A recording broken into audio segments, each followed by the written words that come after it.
आप सोचते होंगे कि नाकाम लोग अपने आप पर और अपनी काबिलियत पर शक करते होंगे, लेकिन हकीकत इससे बिल्कुल बरअक्स है। कामयाब लोग, नोबेल प्राइज़ वाले प्रोफेसर, इंजीनियर, डॉक्टर, ज़िंदगी में एक बार ऐसा ज़रूर सोचते हैं कि लोग जितना काबिल हमें समझते हैं, इतना काबिल हम हैं नहीं। इसको इम्पोस्टर सिंड्रोम कहते हैं।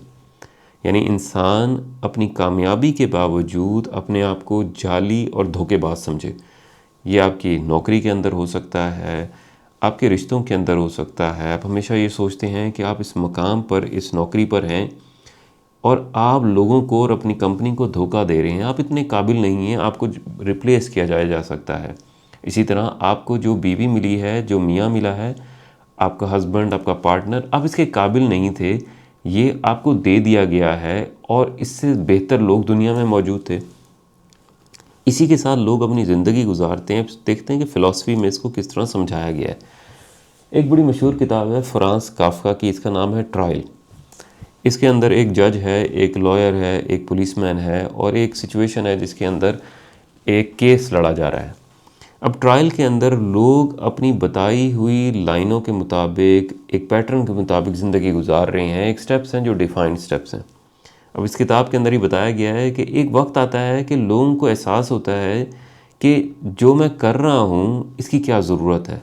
यानी कि जो लाइनें मुझे किसी ने बता दी हैं, माशरे ने, लोगों ने, अथॉरिटी ने, क्या मुझे इस तरह करना ज़रूरी है या नहीं है।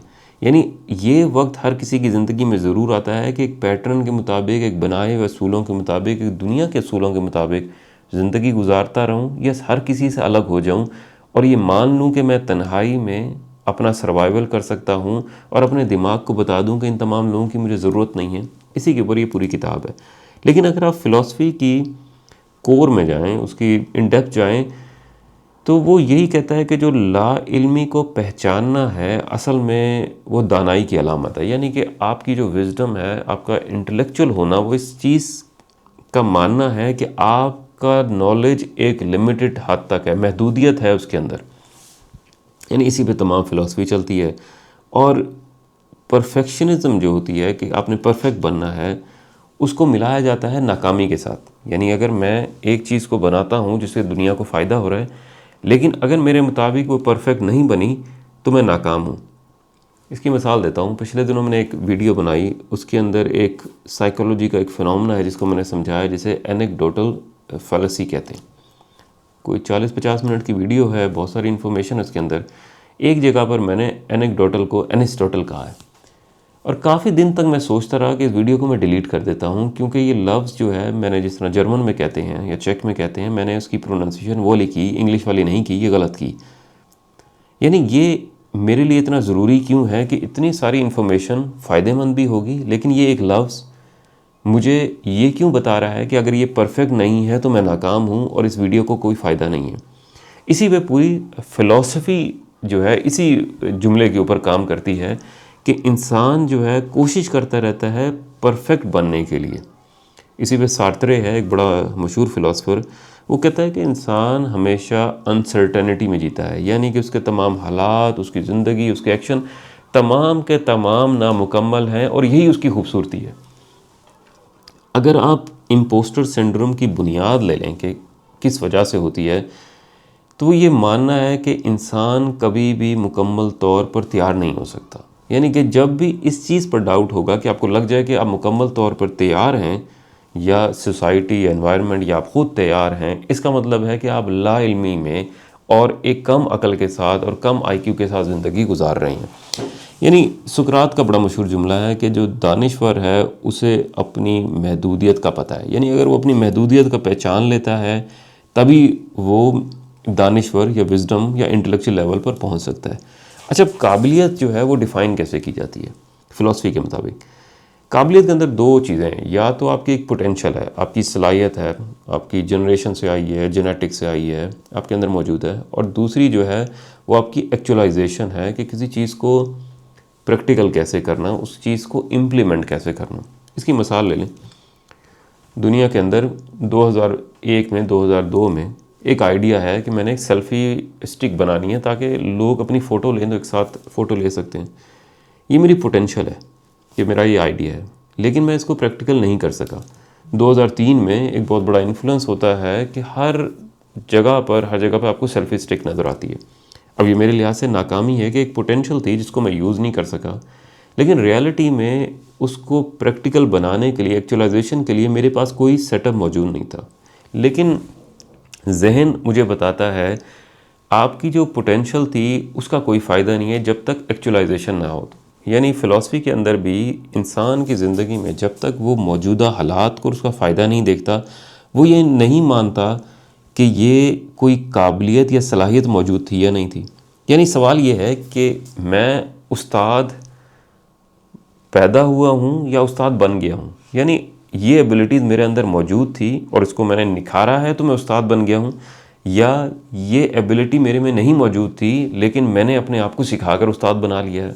इसी के साथ फ़िलासफ़ी जो है डिफरेंट थ्योरीज़ को डिस्कस करती है, जिसके अंदर स्टोकिज़म के नाम से एक बड़ी अप्रोच है मार्कस ऑरेलियस की, जिसके अंदर वो कहता है कि इंसान ये फ़र्क कभी नहीं कर पाता कि मेरा इख्तियार है या नहीं है। यानी ये रिश्तों के अंदर भी, नौकरी के अंदर भी और अपने ताल्लुकात में भी वो कभी ये चीज़ नहीं पहचान पाता कि ये मेरा इख्तियार है या नहीं है। यानी हमेशा उस बाउंड्री को जब वो डिफ़ाइन नहीं कर पाता तो उसकी ज़िंदगी में जो परेशानी है। और इंसान का जो काम है वो काबिल होना है, लेकिन इंसान अपनी ज़िंदगी काबिल नज़र होने में वो गुजार देता है। यानी उसकी कोशिश ये होती है कि जैसा लोग चाह रहे हैं मैं वैसा बन जाऊं। यानी ये नीशे ने जिसको बाद में बड़े अच्छे तरीके से डिफ़ाइन किया कि इंसान की ज़िंदगी में सबसे बड़ा मसला ये है कि वो दूसरों के मुताबिक, दूसरों के स्टैंडर्ड के मुताबिक अपनी कामयाबी को जज करता है। यानी आज अगर मैं अपने आप को कामयाब कह रहा हूँ, वो आपके मुताबिक जो आपका स्टैंडर्ड है कामयाबी का, मैं उस पर फॉल कर रहा हूँ। यानी मैं अपनी खुशी के लिए और अपने स्टैंडर्ड के मुताबिक कामयाब डिफ़ाइन नहीं कर रहा कि मैं कितनी खुशी में हूँ। ये अगर स्टैंडर्ड मेरे पैसे के लिहाज से, मेरे सुकून के लिहाज से, शादी के लिहाज से, जगह के लिहाज से, अगर ये आपके लिहाज से उस स्टैंडर्ड पे आता है जिसको कामयाबी समझी जाएगी, तो फिर मैं भी इसको मान लेता हूँ कि ये कामयाबी है।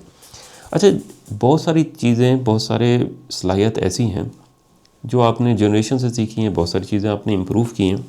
मेरा एक स्टूडेंट है जो मेरे साथ, जिसको मैंने पढ़ाया, बहुत ही इंटेलिजेंट स्टूडेंट है, यानी चंद इंटेलिजेंट स्टूडेंट्स में से होगा। वो उसका डिग्री भी ख़त्म हो गई है, लेकिन अभी भी मुझसे मिलने आता है। काफ़ी टॉपिक्स पे बात होती रहती है, कभी साइकोलॉजी पे, कभी फ़िलासफ़ी पे। तो पिछले दिनों मुझे कह रहा था कि सर मैंने आप जैसा इंटेलेक्चुअल बनना है, जैसे आप बोलते हैं, जैसा आप बताते हैं, जिस तरह आप डीप थिंकिंग करते हैं। अच्छा, ये वो सारे टॉपिक्स हैं जिन पर मैं वीडियोज़ भी नहीं बनाता, बहुत सारे मज़हब से रिलेटेड हैं, बहुत सारे पॉलिटिक्स के हैं, बहुत सारे लोगों की सोच के बारे में। तो मुझे कहता है कि मुझे वैसा बनना है। तो आप लोगों की अप्रोच यही होगी कि अगर आप मुझसे मिलते रहेंगे, मेरी किताबें पढ़ेंगे, मेरे से बातचीत करेंगे, तो आप वैसे बन जाएंगे जैसा मैं बातचीत करता हूँ या जैसा मेरा इंटेलेक्चुअल लेवल है। लेकिन मैंने उसे ऐसा नहीं कहा। मैंने उसे बताया कि आप मुझ जैसे नहीं बन सकते। यही इस दुनिया की यूनिकनेस और ख़ूबसूरती है। यानी आज अगर मैं कहीं पर हूँ तो उसके पीछे बहुत सारे माशरे के, बहुत सारे यानी सोसाइटी के, मेरे अपनी इम्प्रूवमेंट्स है, बहुत सारी चीज़ें हैं जो वक्त ने मुझे सिखाई हैं, हालात ने, माँ बाप ने, रिश्तेदारों ने, दोस्तों ने, इसी तरह बीवी ने, बच्चों ने। यानी बहुत सारी ऐसी चीज़ें हैं जो मेरे फैक्टर्स हैं, वो आपके नहीं हैं। यानी आज अगर मैं स्कूल में गया हूँ तो मुझे कभी ये नहीं सोचना कि मुझे शाम को जाके चना चाट बेचनी है ताकि मेरी स्कूल की फ़ीस पूरी हो। मैं अगर यूनिवर्सिटी में गया हूँ तो मुझे ये नहीं सोचना कि मैंने किसी रेस्टोरेंट में नौकरी करनी है ताकि मेरी फ़ीस पूरी हो।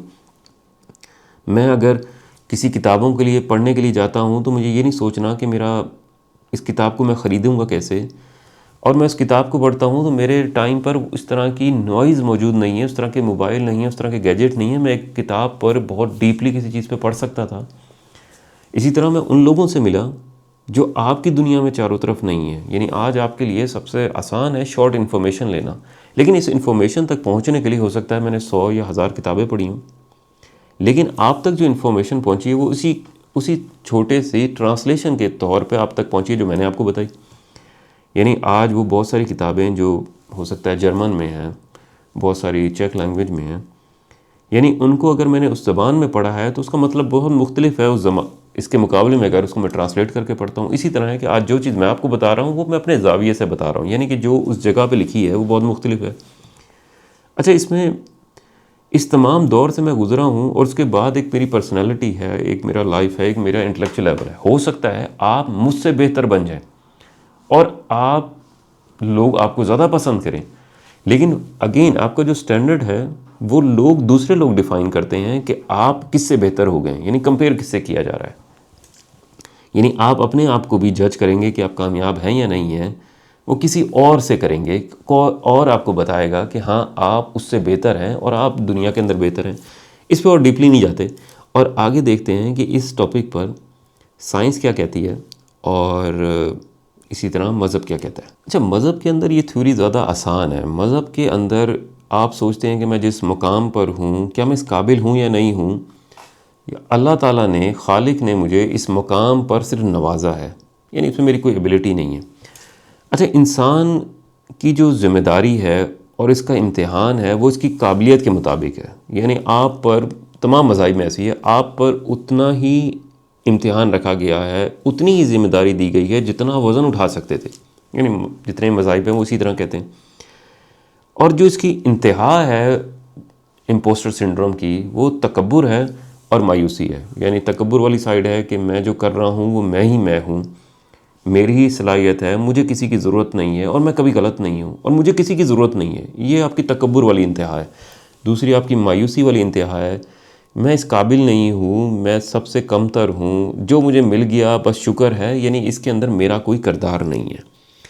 लेकिन आप हैरान होंगे कि जो इम्पोस्टर सिंड्रोम है वो आजिज़ी और अल्लाह पर भरोसा है। यानी कि मैं आजिज़ी के साथ अपनी एक एक्शन को करता रहता हूँ और इस चीज़ पे यकीन रखता हूँ कि अल्लाह ताला जो है मुझे नवाजेगा इस चीज़ से। अच्छा, इसी पे तमाम मज़ाहिब का एग्जिस्टेंस एक साथ इसी पे वो एग्री करते हैं। लेकिन हैरानगी की बात यह है कि जितने भी मज़ाहिब हैं उसमें जो मेयार है आपकी टेस्टिंग का, आपके इम्तिहान का, वो परफेक्शनिज्म पे नहीं है। यानी कि आप कितने परफेक्ट बन जाते हैं, यानी कि आप सबसे बेहतरीन हैं हर लिहाज से, मज़हब के लिहाज से, अखलाक के लिहाज से और तमाम चीज़ों में। यानी कि जो स्टैंडर्ड है मेजरमेंट का वो आपकी नीयत और कोशिश पे है कि आपकी नीयत क्या थी और उसके लिए आपने कोशिश क्या की। यानी हो सकता है कि आप बिल्कुल ही एक काफिर ख़ानदान से हैं, आप किसी बहुत ही गरीब जगह से हैं, एथिस्ट फैमिली से हैं, यानी उस जगह से आप निकल कर किसी मज़हब में आ जाते हैं। ये जो एक्शन प्लान है, ये जो आपकी कोशिश है और नीयत है, ये बहुत मुख्तलिफ है कि एक शख्स है जो एक अच्छे ख़ानदान में, मजहबी ख़ानदान में पैदा हुआ है जिसको तमाम तरह की तालीम मिल रही थी। यानी ये फ़िलासफ़ी में भी और मज़हब के अंदर भी जो आपकी नीयत है, आइडिया है और आप उसकी तरफ जाते किस तरह हैं, उसका वज़न ज़्यादा है इसके मुकाबले में कि जो परफेक्शनिस्ट है वो कैसे बनता है और वो किस तरह बनाया जाता है, यानी उसकी एबिलिटीज़ किस तरह हैं। यानी इस सेल्फ डाउट को आपकी ज़िंदगी में कि आप बेहतर नहीं हैं, आपसे बेहतर बहुत लोग हैं, ये हमेशा मौजूद रहेगा। लेकिन इस सेल्फ डाउट के साथ आपका अल्लाह ताला पे भरोसा क्या रहा और आपका एक्शन प्लान क्या रहा, आपने अपनी ज़िंदगी में इम्प्रूवमेंट क्या की, अपने रिश्ते में, नौकरी में और मज़हब में। यानी रिश्ते के अंदर है आपका ताल्लुक़ अपनी बीवी के साथ, बच्चों के साथ क्या है, उसके लिए आपकी नीयत यह है कि मैं उनके साथ अच्छा ताल्लुक़ रखना चाहता हूँ। एक्शन प्लान ये है कि मैं हर दिन उनके साथ कुछ ऐसी चीज़ अच्छी कर रहा हूँ और अपने आप को उस बुराई से या किसी भी तरह की मार पिटाई से अपने आप को रोक रहा हूँ। यह आपका एक्शन प्लान है। इसी तरह नौकरी के अंदर है, मैं चोरी नहीं कर रहा हूँ, मैं बहुत छोटी छोटी चीज़ें हर दिन सीख रहा हूँ, अपने आप को इम्प्रूव कर रहा हूँ। ऐसा नहीं है कि मैं आज दुनिया के सबसे बेहतरीन प्रोफेसर हूँ, लेकिन उस जगह बनने के लिए मैंने बहुत सारे स्टेप्स किए हैं, उसमें बहुत सारी डिग्रीज़ हैं, बहुत सारे कोर्सेज़ हैं, यानी जो मुझे लगता है कि मेरी ज़िंदगी को बेहतर कर सकते हैं और मेरे करियर को बेहतर कर सकते हैं। यानी ये वो एक्शन प्लान है इस नीयत के साथ कि मैंने प्रोफेसर बनना है, बच्चों को सिखाना है, स्टूडेंट को सिखाना है और उसके लिए मैं तमाम ये इन्फॉर्मेशन लूँगा। बाद में अल्लाह ताला की मर्ज़ी है कि मैं इस रैंक पर पहुँचता हूँ, इतनी इज़्ज़त मिलती है या नहीं मिलती, इस पर मेरा कोई कंट्रोल नहीं है। इसी तरह आपकी नौकरी है, इसी तरह आपका मज़हब है, इसी तरह आपके रिश्ते हैं। अच्छा, अब देखते हैं साइंस के अंदर क्या है। साइंस के अंदर क्लार्क्स की बड़ी एक मशहूर रिसर्च है, 1978 में पहली दफ़ा इसने इम्पोस्टर सिंड्रोम को समझाने की कोशिश की। साइंटिफिक एक्सपेरिमेंट है जिसके अंदर टर्मिनोलॉजी जो यूज़ होती है, कॉग्निटिव इफेक्टिव पैटर्न। ये वर्ड कॉग्निटिव जो है बहुत ज़्यादा इस्तेमाल होता है साइकोलॉजी में भी, साइंस में भी। लेकिन आसान लफ्ज़ों में अगर आप समझना चाहें कि ये वर्ड क्या होता है, ये इंसान के दिमाग की सोचने और समझने की सलाहियत है, उसका निज़ाम है कि वो किसी चीज़ को कैसे परसीव करता है और उसको एवोल्यूएट करता है। अगर आपने मेरी वो दूसरी वीडियो नहीं देखी बाइसनेस पे, पहले वो देख लें, फिर यहाँ से दोबारा कोग्निटिव इफेक्टिव पैटर्न पे आ जाए। कहता है कि जो कोग्निटिव पैटर्न है इंसान के दिमाग का, वो 5 चीज़ों से मुतासिर हो रहा होता है। पहले नंबर पे है उसका सेल्फ डाउट है। इंसान, जितने भी उन्होंने एक्सपेरिमेंट किए क्लास में, उसने कहा जी इंसान ने हमेशा किसी भी पोजीशन पर, आप घर का सरबराह हैं, आप इंजीनियर हैं, पायलट हैं, आप अच्छी नौकरी पर हैं, अच्छे ओहदे पर हैं, हमेशा सेल्फ डाउट में रहे हैं। यानी कि इंसान ने हमेशा समझा है कि वो इस जगह काबिल नहीं है और इसको ये जगह, ये पोजीशन किसी इत्तेफाक से दे दी गई है। इसी तरह दूसरे नंबर पे आता है कि जो आपकी कामयाबी है, सक्सेस है, वो किसी एक्सटर्नल फैक्टर की वजह से, आपकी सलाहियत की वजह से नहीं है। यानी मैं यूनिवर्सिटी में प्रोफेसर हूँ क्योंकि पोजीशन ओपन थी, इसलिए।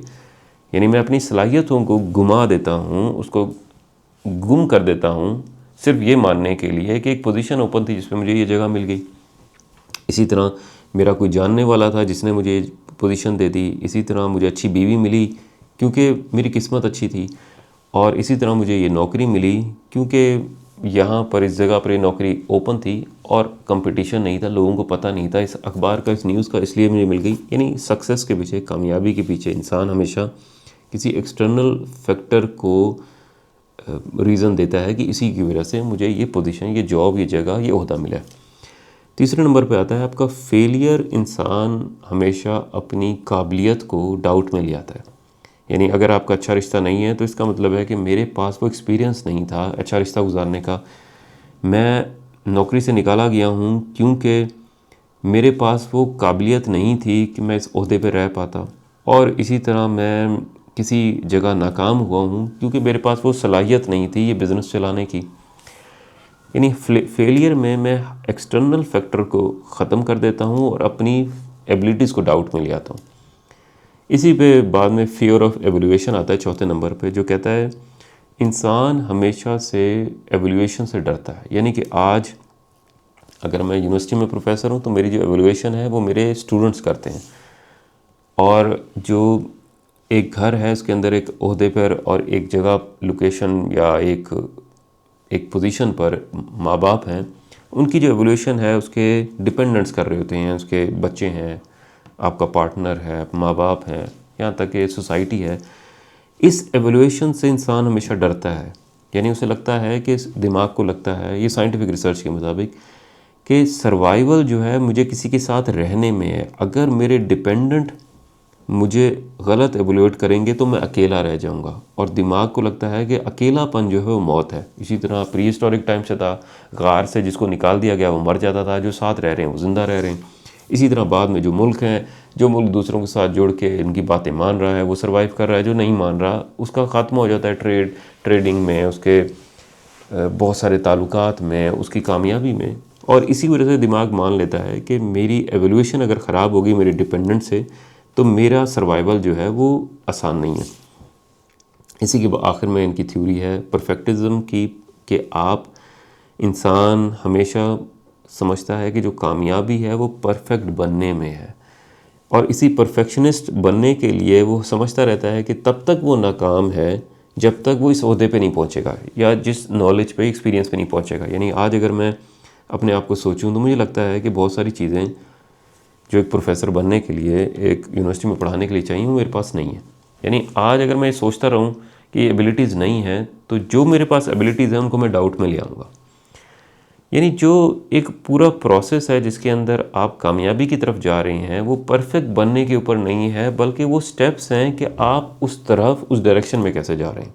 लेकिन इंसान का दिमाग उन तमाम स्टेप्स को भुलाकर इस चीज़ को याद रखता है कि आप परफेक्ट नहीं हैं और आपकी एबिलिटीज़ को डाउट में ले आता है, आपको धोखे में ले आता है कि शायद आपके पास जो इल्म है, जो इन्फॉर्मेशन है, काबिलियत है, वो काफ़ी नहीं है। अच्छा, जो इम्पोस्टर सिंड्रोम है वो एक्टिवेट कब होता है, साइंटिफिकली एक्टिवेट कब होता है? यानी स्टडीज़ के मुताबिक पहली चीज़ है आपकी न्यू इन्वायरमेंट। आप नई नौकरी शुरू करते हैं, नए रिश्ते में आते हैं, नए दोस्त बनाते हैं।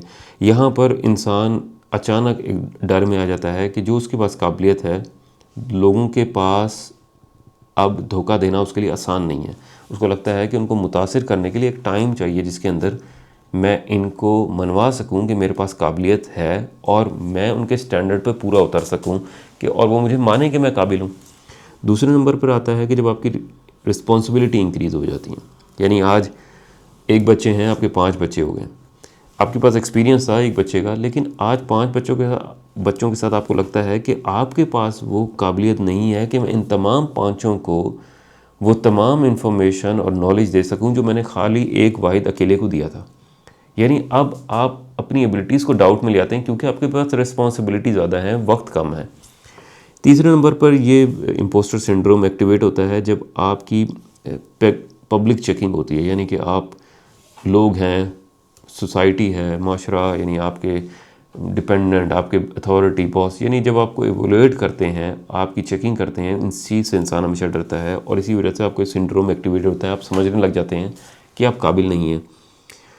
चौथे नंबर पे है कि हाई परफॉर्मेंस पीयर, यानी आपके चारों तरफ अगर वो लोग हैं जो ज़्यादा कामयाब हैं तो आप एहसास कमतरी में चले जाते हैं। यानी आज अगर मैं चारों तरफ बैठूं जिसमें वो तमाम प्रोफेसर्स हैं जो दुनिया में माने जाते हैं, जिनके पास नोबेल प्राइज़ हैं, तो मैं समझना शुरू कर दूंगा कि मेरे पास काबिलियत नहीं है और जिस लेवल पे ये हैं यहाँ पर मैं कभी पहुँच नहीं सकता। इसी तरह रिश्तों में है, आप एक रिश्ता देखते हैं जिसके अंदर आपको मियाँ और बीवी बड़े खुश नज़र आते हैं, वो दुनिया घूम रहे हैं, वो हंसी खुशी बात कर रहे हैं, कहीं कहका लगाते हुए जा रहे हैं। आप इस हाई परफॉर्मेंस पीयर में आप हमेशा कमतर महसूस करते हैं और आपका इम्पोस्टर सिंड्रोम जो है और ज़्यादा बढ़ जाता है। आपको बताता है कि आप काबिल भी नहीं हैं और आप ऐसा बन भी नहीं सकते। और आखिर में आता है कंपैरिजन।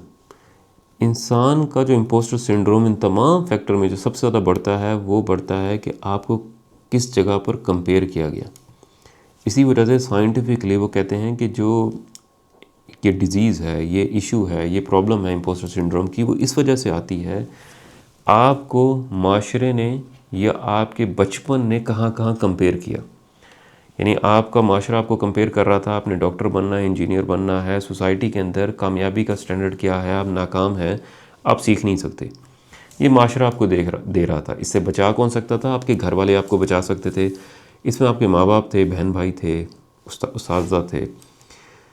चाइल्डहुड ट्रॉमास के अंदर सबसे बड़ा जो इशू आता है वो ये है कि आपके माँ बाप आपको बताते हैं कि आपकी जो परफॉर्मेंस है वो डिसाइड करेगी कि आप कामयाब हैं या नहीं है। आपकी नाकामी का मतलब है कि आप अपनी परफॉर्मेंस पे पूरा नहीं उतरे। यानी आपने बेड बनाना था, आपने नहीं किया, आप नाकाम हैं। खाने की प्लेट पूरी आपने फिनिश नहीं की, आप नाकाम हैं। इसी तरह आपने साइकिल सही तरह नहीं चलाई, आप नाकाम हैं। यानी कि एक स्टैंडर्ड बनाया जाता है और आपको बताया जाता है कि आप नाकाम हैं क्योंकि जो उनका स्टैंडर्ड था उस पर आप पूरा नहीं उतरते। और आपकी जितनी भी कामयाबियां हैं उसको हमेशा ये बताया गया कि वो काफ़ी नहीं है। यानी इसी के साथ आप ज़िंदगी गुजारते हैं कि आपने और मेहनत करनी है और कामयाबी रखनी है और कामयाब होना है ताकि आपके करीबी लोग मान लें कि आप कामयाब हैं।